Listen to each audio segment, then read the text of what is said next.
नमस्कार। आज हम एक बहुत ही गहरे और आकर्षक विषय पर बात करने वाले हैं। भगवान शिव के अनेक इतने विविध रूप। जी नमस्कार। हमारे पास जो स्रोत हैं वो उनके कुछ प्रमुख स्वरूपों की एक झलक देते हैं। और ये वाकई फैसिनेट करता है कि एक ही परम चेतना इतने अलग-अलग तरीकों से कैसे प्रकट हो सकती है। बिल्कुल। और ये सिर्फ अलग-अलग छवियां या कहानियां नहीं है। ये तो असल में अस्तित्व की प्रकृति, ब्रह्मांड के चक्र और जो हमारी मानवीय चेतना है उसकी गहराइयों को समझने का एक नक्शा जैसा है। हाँ, नक्शा। हर रूप एक कुंजी की तरह है, कह सकते हैं, जो एक अलग रहस्य खोलता है। तो आज हम इन स्रोतों में दिए गए कुछ महत्वपूर्ण रूपों पर गहराई से विचार करेंगे। हमारा इरादा सिर्फ ये जानना नहीं है कि ये रूप क्या हैं, बल्कि ये समझना है कि ये हमें शिव के बारे में और शायद खुद अपने बारे में क्या सिखाते हैं। तो चलिए शुरुआत करते हैं जी। उस रूप से जो शायद सबसे ज्यादा जाना पहचाना और प्रिय है, भोलेनाथ। स्रोत में भी उन्हें दयालु, सरल और तुरंत प्रसन्न होने वाला बताया गया है। हाँ, भोलेनाथ, द इनोसेंट वन। नाम ही देखिए उनके स्वभाव को दर्शाता है। वो इतने सरल हैं, इतने करुणामय कि सच्ची बिल्कुल निश्चल भक्ति से तुरंत ही रीझ जाते हैं। हाँ, उन्हें आशुतोष भी इसीलिए कहते हैं, आशुतोष। हाँ, जो शीघ्र प्रसन्न हो। ये रूप दिव्यता के उस पहलू को दिखाता है जो जटिल कर्मकांडों या पांडित्य से परे है। वो सिर्फ हृदय की पवित्रता और सरलता को महत्व देता है। लेकिन ये जो सरलता है, क्या ये किसी तरह की कमजोरी है या इसका कोई और गहरा अर्थ है? क्योंकि कभी-कभी ऐसा लगता है कि भोलेनाथ किसी को भी वरदान दे देते हैं, चाहे वो असुर ही क्यों ना हो। ये बहुत महत्वपूर्ण सवाल उठाया आपने। देखिए, उनकी सरलता कमजोरी नहीं है, बिल्कुल नहीं। वो समभाव का प्रतीक है। संभाव। हाँ, वो अच्छे बुरे के जो हमारे मानवीय पैमाने हैं ना, उनसे परे हैं। उनकी दृष्टि में अगर भक्ति सच्ची है, तपस्या सच्ची है, तो उसका सम्मान होना चाहिए, फिर चाहे करने वाला कोई भी हो। अच्छा। ये हमें सिखाता है कि दिव्यता का जो न्याय है वो हमारे सीमित दृष्टिकोण से अलग हो सकता है। और साथ ही ये रूप ये भी दर्शाता है कि परम शक्ति जटिलता में नहीं बल्कि परम सरलता में भी निवास कर सकती है। ये दिलचस्प है। तो भोलेनाथ की इस सहज कृपा से आगे बढ़ते हैं। एक बिल्कुल कह सकते हैं विपरीत सा लगने वाला रूप है महाकाल। महाकाल, हाँ। समय से परे। स्रोत उन्हें कालातीत, भूत, वर्तमान और भविष्य के नियंत्रक के रूप में वर्णित करता है। इस सुनने में ही बहुत शक्तिशाली लगता है। Mahakal, beyond time.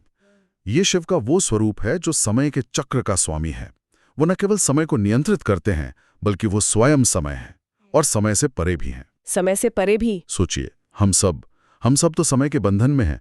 जन्म, मृत्यु, बदलाव, सब कुछ समय के अधीन है। हाँ, ये तो है। महाकाल इसी बंधन से मुक्ति का प्रतीक है।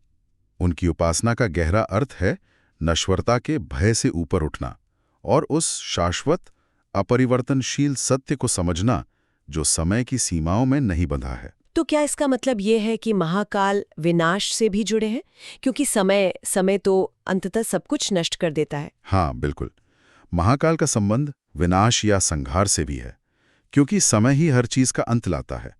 लेकिन ये विनाश नकारात्मक नहीं है। अच्छा। ये ब्रह्मांडीय चक्र का एक जरूरी हिस्सा है। पुराने का अंत होगा तभी तो नई की शुरुआत होगी, है ना? सही बात है। महाकाल का ये रूप हमें याद दिलाता है कि परिवर्तन ही जीवन का नियम है और मृत्यु भी एक परिवर्तन ही है, अंत नहीं। यह हमें निर्भय होकर जीवन जीने की प्रेरणा देता है। समय और परिवर्तन की बात से मुझे नटराज का ध्यान आ रहा है। हाँ, नटराज। ब्रह्मांडीय नर्तक। स्रोत कहता है कि उनका नृत्य ही सृष्टि, पालन और संहार का प्रतीक है। ये तो बहुत ही गतिशील और ऊर्जावान रूप है। नटराज का तांडव नृत्य वो वास्तव में ब्रह्मांड की लय है। ये सिर्फ एक कलात्मक प्रस्तुति नहीं है, ये तो कॉस्मिक एनर्जी का जीवंत चित्रण है। देखिए, उनके एक हाथ में डमरू है, सृजन की ध्वनि का प्रतीक। दूसरे हाथ की अभय मुद्रा, वो संरक्षण और आशीर्वाद देती है। हाँ। उनके पैरों तले एक बौना दबा हुआ है, अपस्मार पुरुष। वो अज्ञान और अहंकार के दमन का प्रतीक है। और उनके चारों ओर जो अग्नि चक्र है, हाँ, वो घेरा, वो ब्रह्मांड के निरंतर संहार और पुनर्निर्माण का प्रतीक है। तो ये नृत्य हमें दिखाता है कि पूरा ब्रह्मांड एक सतत नृत्य है। सृजन, स्थिति, संहार, तिरोभाव यानी छिपाव और अनुग्रह यानी कृपा। ये पांचों क्रियाएं उनके नृत्य में समाहित हैं। ये तो अद्भुत है। मतलब एक तरफ महाकाल का स्थिर कालातीत रूप और दूसरी तरफ नटराज का इतना गतिशील लयबद्ध नृत्य। ये दिखाता है कि शिव स्थिरता और गति दोनों के परे हैं और दोनों में व्याप्त भी हैं। बिल्कुल।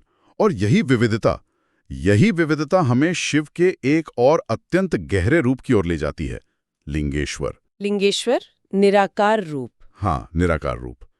स्रोत इसे अनंत शुद्ध ऊर्जा बताता है, नाम और रूप से परे। इसे समझना शायद सबसे चुनौतीपूर्ण है, क्योंकि हम आमतौर पर ईश्वर को किसी रूप में ही सोचते हैं, है ना? बिल्कुल, कोई छवि, कोई आकार। सही कहा। लिंगेश्वर शिव का परम अमूर्त स्वरूप है। ये उस परम सत्य की ओर इशारा करता है जो किसी भी भौतिक आकार, गुण या परिभाषा से परे है। लिंग शब्द का मतलब ही है चिन्ह या प्रतीक। अच्छा, सिर्फ चिन्ह? हाँ, ये किसी लैंगिक अर्थ तक सीमित नहीं है, जैसा कई बार समझ लिया जाता है। ये उस अव्यक्त निराकार ऊर्जा और चेतना का प्रतीक है जिससे संपूर्ण ब्रह्मांड उत्पन्न होता है और अंत में उसी में विलीन हो जाता है। ये हमें याद दिलाता है कि जिसे हम देख या समझ नहीं सकते, वो भी अस्तित्व का आधार हो सकता है। ये दिव्यता का सबसे गूढ़, सबसे मूलभूत स्वरूप है, कह सकते हैं। निराकार की बात करते हुए क्या अर्धनारीश्वर का रूप इसी से जुड़ा है? आधा शिव आधा शक्ति। स्रोत इसे ब्रह्मांडीय संतुलन और पुरुष प्रकृति के एकीकरण का प्रतीक बताता है। ये तो निराकार से साकार की ओर एक कदम जैसा लगता है, लेकिन फिर भी द्वैत से परे। अर्धनारीश्वर। हाँ, ये एक बहुत ही शक्तिशाली और सुंदर अवधारणा है। ये दर्शाता है कि सृष्टि के मूल में कोई द्वंद्व नहीं है, बल्कि एकीकरण है। एकीकरण। हाँ, जिसे हम पुरुष यानी शिव, चेतना और प्रकृति यानी शक्ति, ऊर्जा के रूप में अलग अलग समझते हैं, वो वास्तव में एक ही सत्य के दो अविभाज्य पहलू हैं, अलग नहीं किए जा सकते। अच्छा। ये रूप बताता है कि पूर्णता इन दोनों के सामंजस्य में है। न तो केवल पुरुष तत्व पूर्ण है, न केवल स्त्री तत्व। सृष्टि और जीवन ये दोनों के संतुलन से ही चलते हैं। और हाँ, ये लैंगिक समानता का भी एक बहुत गहरा आध्यात्मिक प्रतीक है। तो हमने सरलता देखी भोलेनाथ में, समय देखा महाकाल में, लय नटराज में, निराकारता लिंगेश्वर में और एकीकरण अर्धनारीश्वर में। अब बात करते हैं एक ऐसे रूप की जो शायद थोड़ा भयावह लगे, रुद्र। स्रोत कहता है कि ये उग्र रूप है, तूफानी देवता जो आंतरिक अंधकार को नष्ट करते हैं। Rudra, the fierce one. हाँ, नाम सुनते ही अक्सर भय या विनाश का विचार आता मन में, लेकिन रुद्र का उग्र रूप केवल विनाश के लिए नहीं है, इसे समझना जरूरी है। ये असल में शुद्धिकरण की शक्ति है। जैसे तूफान गंदगी और स्थिर हवा को हटाकर ताजगी लाता है ना। हाँ बिल्कुल। वैसे ही रुद्र हमारे भीतर के अज्ञान, भय, अहंकार और जो भी नकारात्मकता है, हाँ, उन बाधाओं को बलपूर्वक नष्ट करते हैं, ताकि आध्यात्मिक विकास और सत्य के ज्ञान का मार्ग खुल सके। ये परिवर्तन की वो आवश्यक तीव्र ऊर्जा है जो जड़ता को तोड़ती है। ये एक तरह से करुणा का ही उग्र रूप है, क्योंकि ये हमें बंधन से मुक्त करता है। क्या रुद्र का ये उग्र रूप अघोर रूप से भी जुड़ा है? हाँ, कह सकते हैं। स्रोत में अघोर को निर्भय बताया गया है, जो शमशान जैसी जगहों पर रहते हैं और सामाजिक द्वंद्वों से परे हैं। ये थोड़ा अपरंपरागत लगता है। हाँ, इनमें एक संबंध देखा जा सकता है।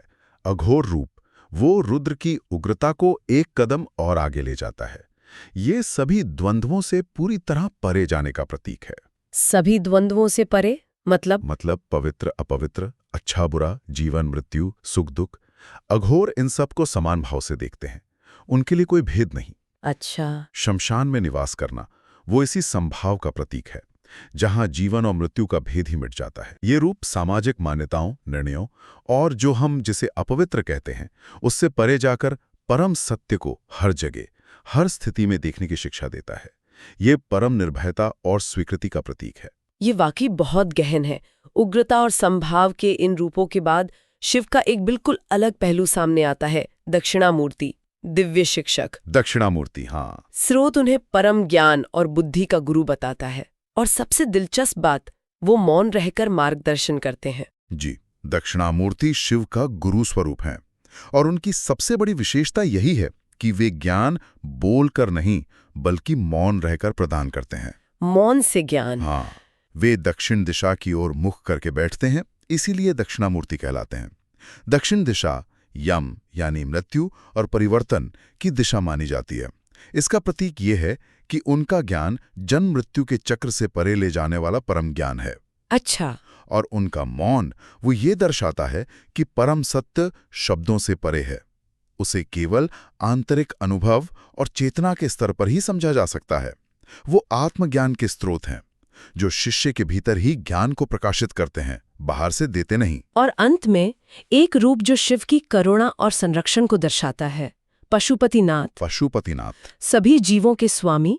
स्रोत कहता है कि वे पशुओं और मनुष्यों सभी के संरक्षक हैं। पशुपतिनाथ, इसका अर्थ है सभी पशुओं के पति, यानी स्वामी या रक्षक। अब यहाँ पशु का अर्थ केवल जानवर नहीं है। नहीं तो क्या है? इसका व्यापक अर्थ है जीव या आत्मा, जो अध्यात्म या सांसारिक इच्छाओं के पाश मतलब बंधन में बंधी हुई है। अच्छा, तो हम सब पशु हैं इस अर्थ में? एक तरह से हाँ, जब तक बंधनों में है।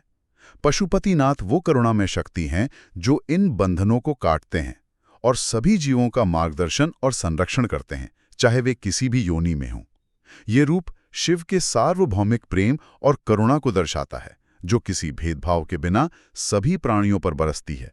ये सर्वभूत हिते रताः यानी सभी प्राणियों के हित में लगे रहना के आदर्श का प्रतीक है। वाह, मतलब भोलेनाथ की सरलता से लेकर रुद्र की उग्रता तक, लिंगेश्वर की निराकारता से नटराज के नृत्य तक और दक्षिणामूर्ति के मौन ज्ञान से पशुपतिनाथ की करुणा तक, हमने शिव के कितने विविध और गहरे रूपों को छुआ आज। ये तो स्पष्ट है कि उन्हें किसी एक परिभाषा या किसी एक खांचे में बांधना असंभव है। बिल्कुल, और शायद यही इन रूपों का उद्देश्य भी है। वो हमें दिखाते हैं कि परम सत्य या दिव्यता बहुआयामी है। उसमें सृजन भी है, संहार भी, शांति भी है, उग्रता भी, रूप भी है, अरूप भी, ज्ञान भी है, और वो सब कुछ जो हमारी समझ से परे है। हाँ, ये रूप हमें जीवन की जटिलता और ब्रह्मांड की विशालता को स्वीकार करना सिखाते हैं। ये सिर्फ पौराणिक कथाएं नहीं हैं, बल्कि अस्तित्व के विभिन्न पहलुओं को समझने के लिए बहुत शक्तिशाली प्रतीक हैं। तो ये थी भगवान शिव के कुछ प्रमुख और अर्थपूर्ण स्वरूपों पर हमारी आज की चर्चा, जो हमें स्रोत सामग्री से मिली। हमने देखा कि कैसे हर रूप जीवन और चेतना के एक अनूठे पहलू को उजागर करता है। महत्वपूर्ण बात ये याद रखना है कि ये सभी रूप एक ही परम चेतना की अभिव्यक्तियां हैं। जैसे एक ही व्यक्ति अलग अलग भूमिकाओं में अलग अलग व्यवहार करता है। हाँ, जैसे कोई पिता भी है, पुत्र भी, मित्र भी। बिल्कुल, वैसे ही परम शक्ति भी विभिन्न संदर्भों में विभिन्न रूपों में प्रकट होती है, ताकि हम उसे समझ सकें और उससे जुड़ सकें। बिल्कुल। और इस चर्चा के अंत में सुनने वालों के लिए एक विचार छोड़ जाते हैं। हाँ, जरूर। अगर शिव के ये विभिन्न रूप, सरल, उग्र, नर्तक, शिक्षक, निराकार, एकात्म, वास्तव में अस्तित्व के ही विभिन्न पहलुओं या ऊर्जाओं को दर्शाते हैं, तो क्या हम इन ऊर्जाओं को अपने भीतर और अपने आसपास की दुनिया में भी महसूस कर सकते हैं? ये सोचने वाली बात है। क्या हमारे अपने जीवन में भोलेनाथ जैसी करुणा की जरूरत नहीं, या रुद्र जैसी परिवर्तन की आवश्यकता, नटराज जैसी लयबद्धता की, दक्षिणामूर्ति जैसे आंतरिक ज्ञान की खोज, या अर्धनारीश्वर जैसा संतुलन पाने की संभावना? बिल्कुल। क्या ये रूप केवल एक देवता की कहानी है, या ये मानवीय अनुभव और आत्मविकास के सार्वभौमिक मानचित्र भी हैं? यही प्रश्न है। इस गहरे प्रश्न पर विचार करने के लिए आपको छोड़ते हुए हम अगली बार फिर मिलेंगे एक और ज्ञानवर्धक चर्चा के साथ। जी नमस्कार। नमस्कार।